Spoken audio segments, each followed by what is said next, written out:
안녕하세요. 미래를 설계하라 경제스 진행의 이현경입니다. 오늘은 염지연, 이정현 아나운서와 함께하겠습니다. 안녕하세요. 안녕하세요. 오늘 국내 증시는 패닉 장세가 펼쳐진 하루였습니다. 코스피는 6천선이 무너지고 11% 넘게 급락하며 서킷 브레이커까지 발동됐는데요. 반도체를 중심으로 매도세가 확산되며 투자 심리가 크게 위축됐습니다. 오늘 경제S에서는 시장을 흔든 급락의 배경과 향후 증시 흐름을 함께 살펴보겠습니다. 그럼 먼저 뉴욕 증시부터 살펴보겠습니다. 염지연 아나운서 어떤 소식 준비하셨나요? 네, 첫 소식입니다. 오늘장 미증시 혼조로 마감했습니다. 유가 급락과 함께 안도랠리로 시작했지만 반도체주 부진의 여파가 증시 전반으로 번졌습니다. 그래도 장 후반으로 갈수록 저가 매수세가 유입되며 다우와 S&P 500 지수는 강보합권으로 올라왔지만 나스닥은 0.18% 하락했습니다. 엔비디아의 오픈 AI 금융 지원 논란과 중국의 DUV 노광 장비 자체 생산설, 그리고 창신 메모리가 상하이 증시에서 465% 폭등하며 경계감을 불러온 점에 더해 키옥시아 등 단일 종목 레버리지 ETF 9개가 미증시 상장을 앞두면서 반도체주 변동성에 대한 우려가 커졌습니다. 그래도 유가가 급락한 점은 시장에 안도감을 줬습니다. 이란이 미국의 공습 중단에 맞춰 보복을 일시 중단하겠다고 밝히고 대화 재개 기대감에 유가는 8% 넘게 미끄러졌습니다. 미국과 이란의 협상이 재개된 가운데 트럼프 대통령은 이란을 폭격하는 인공지능 이미지를 연이어 게시했습니다. 이를 두고 블룸버그는 협상 국면 속에서 언제든 다시 칼을 꺼낼 수 있다는 무언의 압박을 보낸 것이라고 해석했습니다. 그래도 트럼프 대통령이 긍정적인 결과를 기대한다고 밝혔고 시장의 기대감도 큰 만큼 간신히 얻어낸 이 대화의 시간이 평화의 물꼬를 터줄지 계속해서 주시해봐야겠습니다. YTI는 배럴당 81달러, 브렌트유는 배럴당 85달러에 거래됐고 국채금리 역시 유가 하락과 함께 일제히 내림세를 보였습니다. 다만 달러인덱과 금값은 중동의 바람과 이번 주 FOMC를 주시하며 큰 변동성은 없었습니다. 전쟁이 길어지면서 금값은 연중 최저 수준까지 밀려났지만 유가가 하락세를 보이고 긴장 완화 신호에 집중하며 금값도 다시 반등할 수 있다는 기대가 번지고 있습니다. 전쟁 위험이 다시 튀어오르면 잠깐 출렁일 수는 있겠지만 큰 그림에서 보면 다음 상승을 위한 에너지를 모으는 흐름이라는 분석이 나오고 있습니다. 그리고 이번 주에는 FOMC 바로 다음 날 미국의 2분기 GDP 속보치와 6월 PCE가 연달아 쏟아지기 때문에 향후 금리 방향타를 확인하기 전까지는 금 그리고 비트코인도 섣불리 움직이지 않고 눈치 보기를 이어갈 것이란 전망이 나오고 있습니다. 다음 소식입니다. 인공지능 투자 확대에 대한 시장의 피로감이 커지는 가운데 이번 주 실적을 발표하는 미국 주요 빅테크 기업들의 실적과 투자 계획에 관심이 쏠리고 있습니다. 지난주 실적을 발표한 구글 모회사 알파벳이 예상보다 큰 자본 지출 계획을 제시한 뒤 주가가 급락한 만큼 마이크로소프트와 메타, 아마존, 애플의 투자 계획이 향후 증시 흐름을 좌우할 핵심 변수로 떠오르고 있습니다. 이번 주에는 S&P 500 지수 편입 기업 150여 곳이 실적을 공개하는 가운데 29일에는 마이크로소프트와 메타가, 30일에는 아마존과 애플이 각각 성적표를 내놓습니다. 특히 29일은 미국 연방준비제도의 연방공개시장위원회 결과 발표와도 겹쳐 금융시장의 긴장감이 한층 높아질 전망입니다. 이때 시장 분위기를 바꾼 것은 알파벳의 실적 발표였습니다. 알파벳은 지난 20일 장 마감 후 2분기 실적을 공개한 뒤 다음 거래일 주가가 7% 넘게 급락하며 약 1년 만에 가장 큰 낙폭을 기록했습니다. 마지막 소식입니다. 지난 주말 사이 가장 화제가 됐던 소식이라 할 수 있죠. 미국 샌프란시스코에서 열린 AI 서밋에서 이재명 대통령과 엔비디아 젠슨 황 CEO, 또 삼성전자 이재용 회장과 SK하이닉스 최태원 회장 등 전 세계 AI를 이끄는 수장들이 한자리에 모였던 그 장면 기억하실 겁니다. 여기서 엔비디아가 우리나라 기업을 향한 대규모 투자를 여러 개 발표했는데 그중에서 가장 주목받았던 건 바로 SK그룹과 총 5천억 달러 규모의 AI 인프라 계약을 체결한 것이었는데요. SK하이닉스는 엔비디아의 AI 메모리를 장기적으로 공급하고 또 HBM4가 탑재된 베라루빈을 도입해 내년부터 단계적으로 고성능 AI 팩토리를 구축할 계획입니다. 젠슨항 CEO는 이에 대해 실제 현금을 투자하는 구조가 아니라 장기간 발생하는 거래 규모인 점을 강조했는데요. 하지만 간밤에 나온 소식으로 AI 순환금융에 대한 우려가 다시금 떠오르고 있습니다.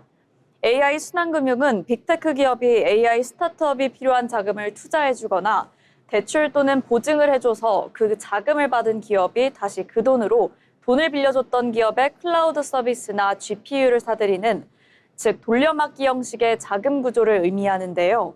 쉽게 말해 돈을 빌려줬으니 그 돈으로 내 물건을 사라는 형태의 거래 방식이라 할 수 있겠습니다. 이번에 나온 엔비디아의 오픈 AI 소식이 딱 들어맞고 있는데요. 여전히 적자 규모의 큰 오픈 AI라 할 수 있겠죠.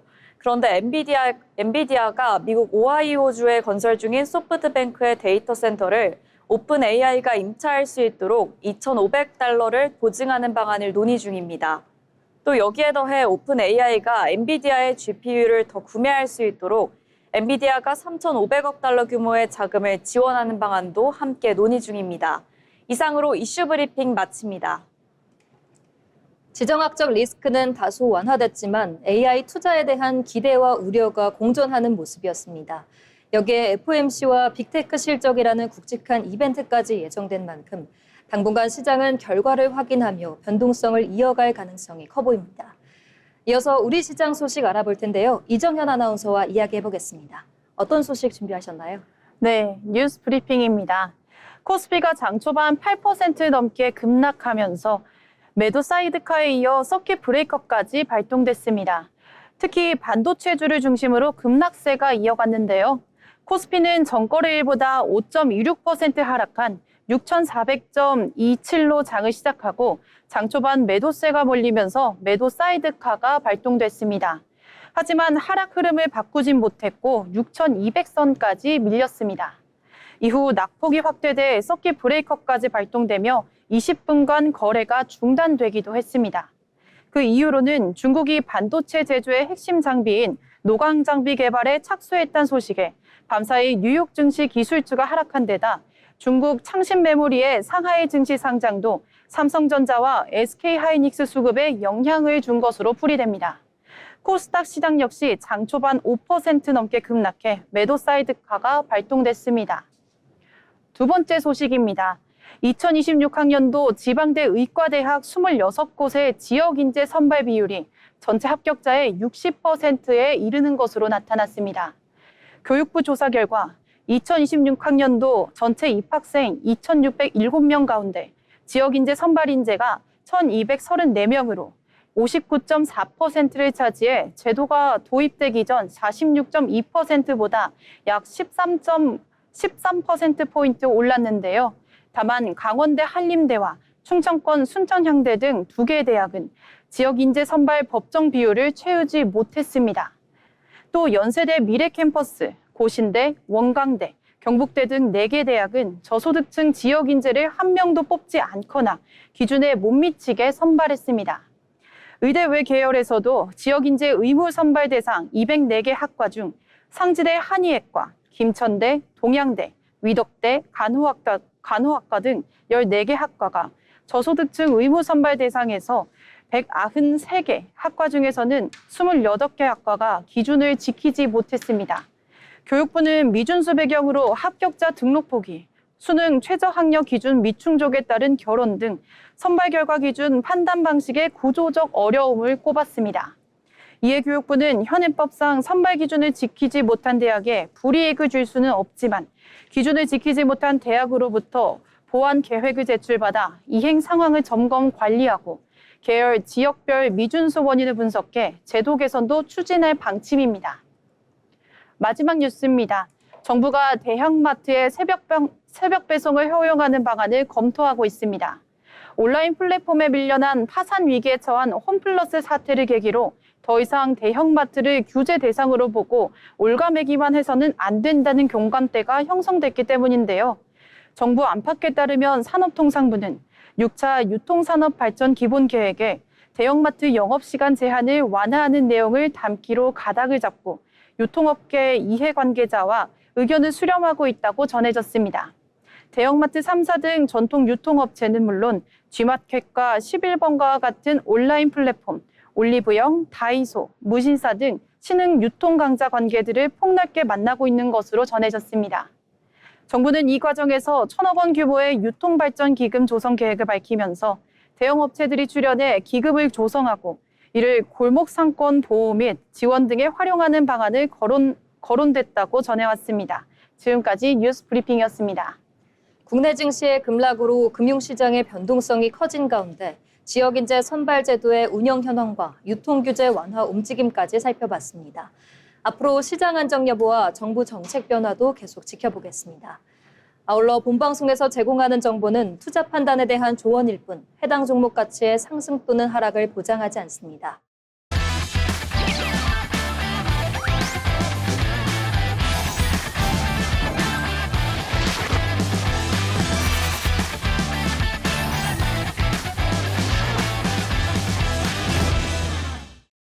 이번엔 부자가 되고 싶은 아나운서들이 모여 주식과 경제 이야기를 나눠보는 돈의 맛 시간입니다.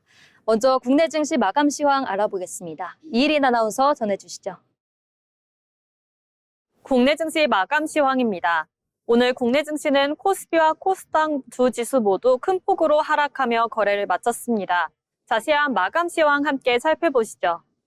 먼저 지수 함께 살펴보겠습니다. 코스피는 전거래일보다 11% 가까이 내린 6,023선의 거래를 마쳤습니다. 코스닥도 7.72% 하락한 706선의 거래를 마감했습니다.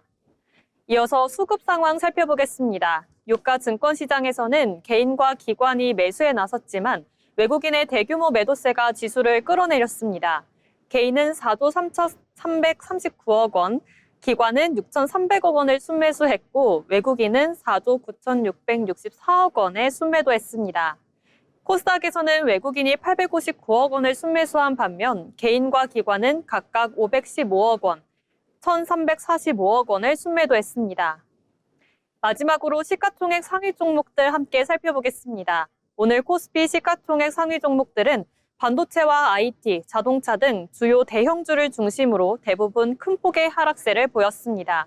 시총 1위 삼성전자는 12.8%, SK하이닉스는 14.15% 하락하며 시장 약세를 이끌었습니다.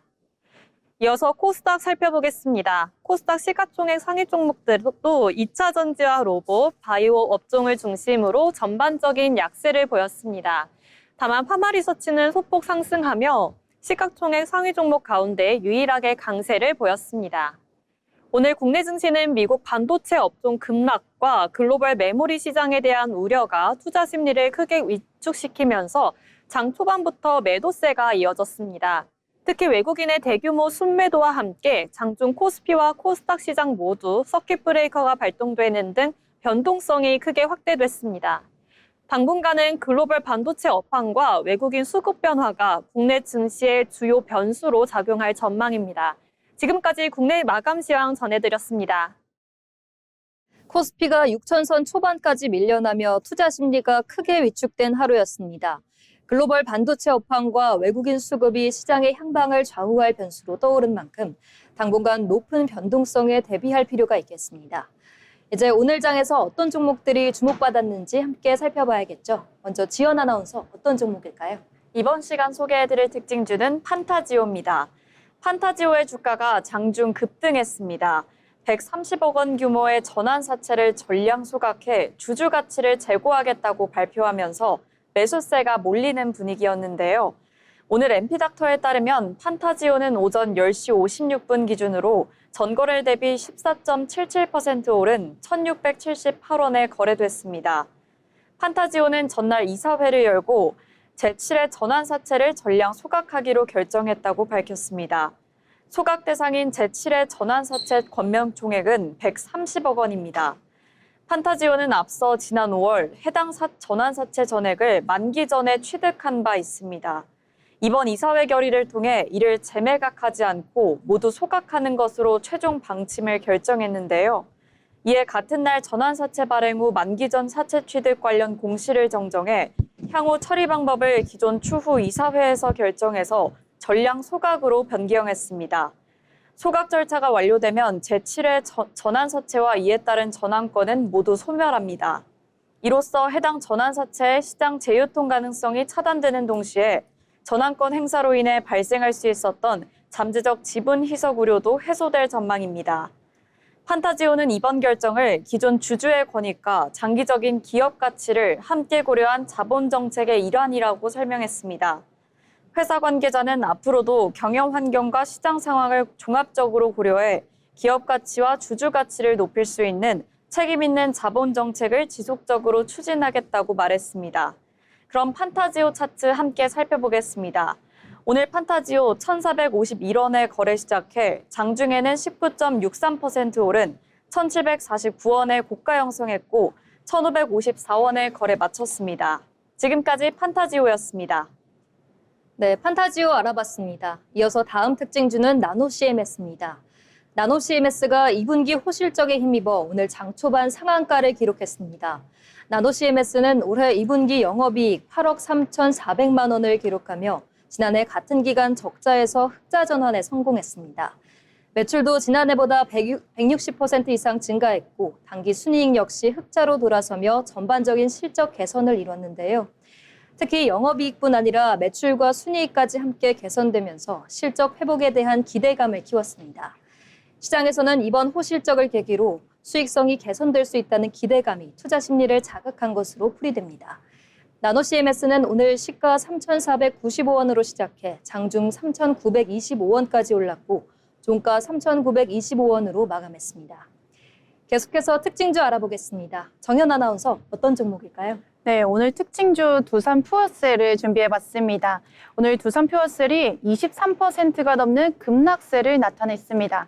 두산 푸어셀 주가 하락은 미국 데이터 센터향 연료전지 수주가 당초 기대보다 지연되고 있는 데다가 기존 납품 제품에서 품질 이슈가 재차 발생하면서 성장 불확실성이 커진 영향으로 풀이가 되고 있는데요.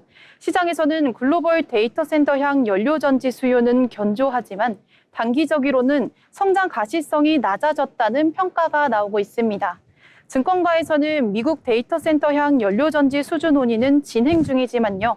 당초 기대보다 수주 성과 발표가 지연되고 있다면서 기존에 납품했던 연료전지에서 품질 이슈가 재차 발생하면서 수주 규모와 시점에 대한 불확실성이 확대됐다고 분석했습니다.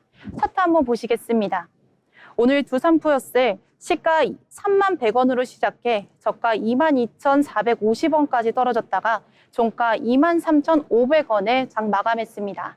네, 이렇게 오늘 시장에서 주목받은 특징주까지 살펴봤습니다. 저희가 전해드린 내용 참고하셔서 투자 포트폴리오 구상해 보시기 바랍니다. 다음은 오늘 시장의 흐름을 가장 강하게 보여준 종목들 상한가, 하한가, 종목픽 시간입니다. 박준현 아나운서가 전해드립니다. 오늘 시장에서 가장 뜨거웠던 종목과 가장 식어버린 종목 살펴보는 시간, 상한가, 하한가, 종목픽 시간입니다. 오늘 상한가 CJ시푸드 1우와 하한가 종목 야스에 대해서 한번 살펴보겠습니다. 먼저 상한가 종목은 CJ시푸드 1우입니다. 전 거래보다 29.83% 오른 6,920원에 거래되며 가격체 한포까지 상승했습니다. 다만 이번 급등은 회사의 실적이나 뚜렷한 개별 호재보다는 물량 유통이 적은 초소형 우선주에 단기 수급이 집중된 영향으로 풀이됩니다. CJ시푸드 1우의 시가총액은 약 14억 원에 불과하고 상한가에 도달할 당시 거래 대금도 1억 원이 채 되지 않습니다. 적은 매수 주문만으로도 주가가 크게 움직일 수 있는 구조인 건데요. 특히 같은 시각 보통주인 CJ시푸드는 오히려 1%대 하락해 기업 가치의 변화보다는 우선주 자체의 수급에 따른 상승이라는 점이 더욱 두드러졌습니다. 오늘 지능기업 우비와 소프트센트 우 등 다른 소형 우선주도 잇따라 상한가를 기록했는데요. 초소형 우선주는 급등 이후 매도 물량이 나오며 낙폭도 커질 수 있는 만큼 상한가 보고 추격 매수를 하기보다 거래량과 보통주의 움직임도 함께 살펴볼 필요가 있겠습니다. 네, 다음으로 오늘 하한가 종목 디스플레이 장비 업체 야스입니다. 야스는 오늘 전 거래일보다 29.97% 내린 5,210원에 거래를 마치며 가격제 한포까지 하락했습니다. 이날 코스피와 코스닥이 동반 급락한 가운데 야스에도 장 초반부터 강한 매도세가 집중됐는데요.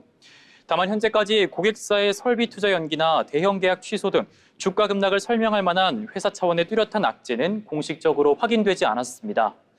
시장 전반의 투매 분위기 속에서 상대적으로 거래 규모가 작은 이 중소형 장비주의 수급 충격이 크게 나타난 것으로 풀이됩니다. 장마감 기준 하한가 매도 전량도 28만 주 넘게 쌓였는데요. 특정 악재를 단정하기보다 추가 공시 여부와 매도 물량 해소 여부를 확인하며 신중하게 접근할 필요가 있겠습니다. 네, 오늘 초소형 우선주의 수급이 집중되며 상한가를 기록한 CJ시푸드 1우와 또 뚜렷한 개별 악재 없이 시장 전반의 투매 속에 하한가로 밀린 야스 살펴봤습니다. 같은 상한가와 하한가더라도 그 배경은 서로 다른 만큼 주가의 움직임만 보기보다 거래량과 수급, 공시 여부를 함께 확인하는 신중한 접근이 필요하겠습니다. 지금까지 상한가, 하한가, 종목픽 시간이었습니다.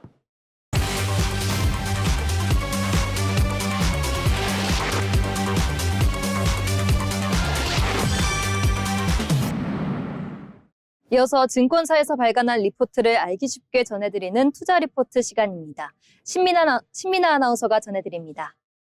어려운 투자 리포트를 쉽고 핵심만 콕 짚어드리는 시간, 투자 리포트 시간입니다. 오늘은 하나증권이 발간한 SL 그린 리얼티 기업 분석 리포트를 함께 살펴보도록 하겠습니다. 최근 AI 산업이 빠르게 성장하면서 반도체와 데이터 센터 관련 기업들이 가장 큰 수혜주로 주목받고 있는데요. 그런데 하나증권은 AI 시대의 또 다른 수혜 분야로 오피스 시장을 제시했습니다.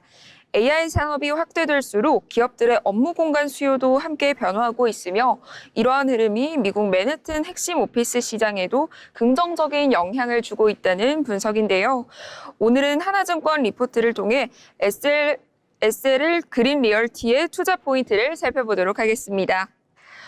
먼저 SL 그린 리얼티는 어떤 회사일까요? 미국 뉴욕 맨해튼을 중심으로 프라임 오피스를 보유하고 운영하는 대표적인 오피스 리츠입니다.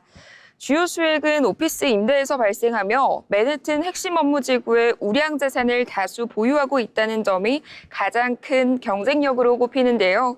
하나증권에 따르면 올해 2분기 총 매출은 2억 6천만 달러로 지난해 같은 기간보다 9.1% 증가했고 연간 FFO 가이던스도 기존 주당 4.4에서 4.7달러에서 5.6에서 5.9달러로 큰 폭으로 상향됐습니다.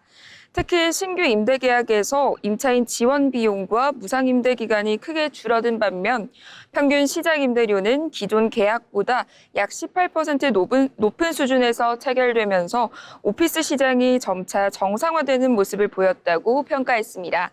그렇다면 왜 지금 SL 그린 리얼티가 주목받는 것일까요?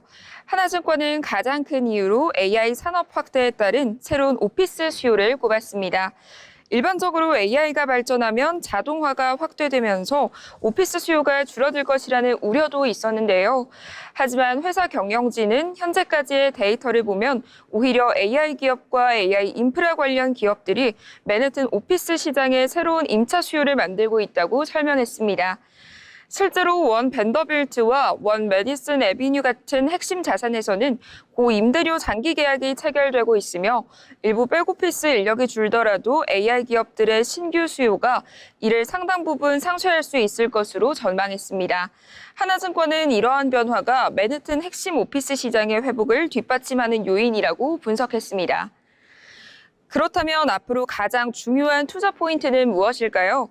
하나증권은 우선 재무구조 개선에 주목했습니다. SL 그린 리얼티는 일부 자산과 개발 사업 지분을 매각해 현금을 확보하고 있으며 확보한 자금은 대부분 차입금 상환에 활용할 계획입니다. 이를 통해 재무 부담을 줄이는 동시에 핵심 자산 중심으로 포트폴리오를 재편하고 있다는 설명인데요. 또 하나증권은 맨해튼 핵심 오피스의 임대료와 점유율 개선이 이어지고 확보한 현금으로 부채를 줄여나간다면 현재 할인받고 있는 기업 가치도 다시 평가받을 가능성이 있다고 전망했습니다. 결국 AI 산업 성장과 함께 핵심 오피스 시장의 회복이 이어질 수 있는지가 앞으로 가장 중요한 투자 포인트라고 설명했습니다. AI 기업들이 새로운 임차 수요로 자리 잡으면서 오피스 시장 회복 가능성도 높아지고 있다는 점을 하나증권은 긍정적으로 평가했습니다. 다만 이러한 전망이 현실화되기 위해서는 AI 기업들의 오피스 수요가 꾸준하게 이어지고 임대료와 점유율 개선이 실제 실적과 기업 가치 상승으로 연결되는지를 지속적으로 확인할 필요가 있다고 설명했습니다. 결국 AI 산업이 성장할수록 반도체뿐 아니라 이를 뒷받침하는 핵심 오피스 자산에도 새로운 투자 기회가 생길 수 있다는 점이 이번 하나증권 리포트의 핵심이었습니다. 지금까지 어려운 투자 리포트를 쉽고 핵심만 콕 짚어드리는 투자 리포트였습니다.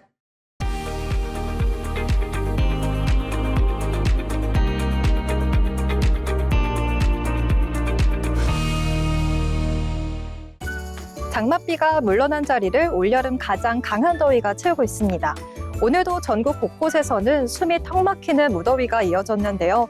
밤잠을 설치게 하는 열대야가 연일 이어지고 있는 가운데 전국 대부분 지역에서는 폭염특보가 발효됐습니다. 내일도 한낮의 열기는 계속해서 이어지겠습니다. 자세한 낮 기온 살펴보겠습니다. 한낮에 서울은 33도, 대구 38도, 부산 35도까지 오르겠고 높은 습도 탓에 체감하는 더위는 더욱 심하겠습니다. 볕이 강하게 내리쬐는 만큼 외출하실 때는 모자나 양산을 챙겨주시는 것이 좋겠습니다. 한편 일부 지역에서는 소나기 소식도 있습니다. 중부지방과 경북 지역을 중심으로 5에서 많게는 40mm의 소나기가 지나겠는데요. 짧고 강하게 내리는 비인 만큼 무더위를 식혀주기에는 다소 부족하겠습니다. 당분간은 뚜렷한 비 소식 없이 폭염과 또 열대야가 연일 이어지겠습니다. 수분을 자주 섭취해 주시고요. 무더위 속 건강관리 각별히 주의하셔야겠습니다. 지금까지 날씨였습니다.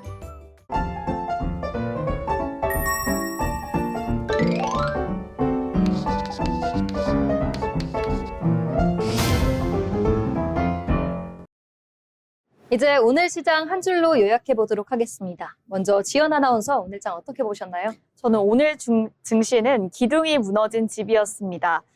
그러나 무너진 기둥을 다시 세우듯 반도체 경쟁 회복과 투자 심리 개선이 앞으로 증시 반등의 열쇠가 될 것으로 보입니다.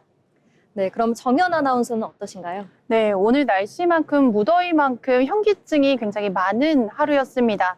오늘 지수 변동성이 외환 위기 때보다 더 컸는데요. 지수가 큰 폭으로 움직여 굉장히 피곤한 하루를 보낸 것 같습니다. 네, 제가 본 오늘 장은 파랗다 못해 새파랗게 질린 날이었습니다. 하루 종일 시장을 짓눌렀던 불안감이 투자자들에게도 길게 느껴진 하루였는데요. 오늘의 충격이 일시적인 흔들림에 그치고 우리 투자자 여러분께 빨간불이 반갑게 켜지는 시장이 찾아오길 응원하겠습니다. 오늘 방송은 여기서 마치겠습니다. 시청해주신 여러분 고맙습니다.